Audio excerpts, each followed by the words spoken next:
The Spelunkers Cove event is coming up in Pokémon GO, and in this video I will be going through all of the event details, including information on the new shiny Crabrawler and how to get it. I'll also be going through some tips, and I'll go through which event Pokémon are worth focusing on. So the event begins on June 15th at 10 AM until June 18th at 8 PM local time. The bonus for the event will be 2 times candy for catching Pokémon. The wild encounters will be Geodude, Rhyhorn, Chinchou, Marill, Shuckle, Remoraid, Nosepass, Phoebus, Carbink, and Crabrawler. In field research, we will see Geodude, Nosepass, Binnacle, Carbink, Crabrawler, and Jangmo-o. For the raids, in 1-star raids will be Crabrawler, Wimpod, and Jangmo-o. In 3-star raids will be Onix, Kabutops, and Crawdaunt. In 5-star raids will be Landorus in its incarnate form. In Mega raids will be Mega Alakazam, and in 5-star Shadow raids at the weekend only will be Shadow Raikou. I will be going through how good each of the event Pokemon are later on in the video, so stay tuned for that. There will also be the option to purchase a $2 timed research that will get you some encounters with Crabrawler, 5 premium battle passes, and 20 Crabrawler candy. For this ticket, I would actually say that it is worth it because you do get 5 premium battle passes, which would cost more outside of this ticket. So if you are going to be buying raid passes anyway, then you may as well just pick up this ticket. This timed research, however, will expire at the end of the event on June 18th at 8 PM, so make sure you've completed it and claimed all your rewards by this time. So that's it for the details. Let's have a look at some tips to help you make the most of the event.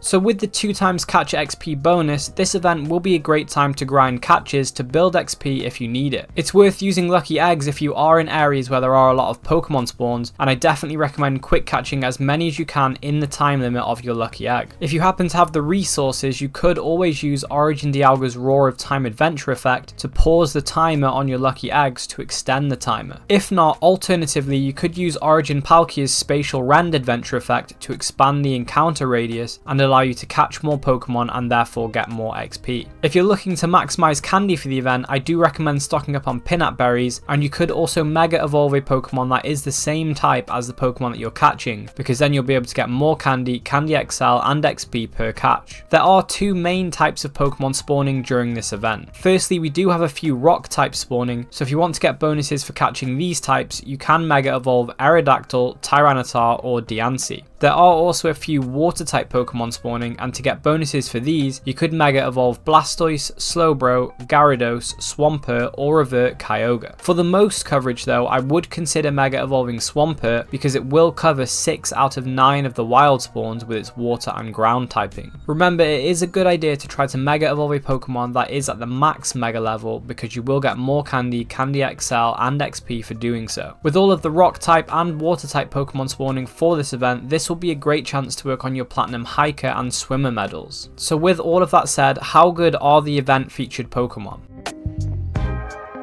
So firstly, starting with Rhyhorn, it is a really good Pokemon to go after because Rhyperior is a top 10 rock type attacker, and it is one of the best in its shadow form. Rhyperior is also ranked 81 in the Master League, but in both cases it is worth noting that it does want Legacy move Rock Wrecker to be at its best, and this will cost you an Elite Charge TM to get. Chinchou will also be spawning, and it's worth picking up for Go Battle League because Lantern is currently ranked 31 in the Great League with 0, 13, 14 IVs, and it is ranked 105 in the Ultra League with 15, 15, 15 IVs, so definitely not a bad Pokemon to pick up. Likewise, Marill is a good spawn for Go Battle League because Azumarill is a staple of the Great League where it is currently ranked 12 with 0, 15, 15 IVs. It doesn't need a Legacy move, but it will need powering up with XL Candy if you're using PvP IVs. Carbink is another great spawn for Go Battle League where it is currently ranked 4 with 5, 15, 15 IVs, and much like Azumarill, you won't need an Elite TM to get the best moveset, but it will want powering up with XL Candy. Carbink will be available in field research as well as the wild, but to get perfect PvP IVs or something similar, I would recommend hunting it from the wild and not from field research because of the 10-10-10 IV flaw of research. Crabrawler doesn't have any meta relevance, but it is the new shiny releasing globally for this event, so you might want to go after it if you are a shiny hunter.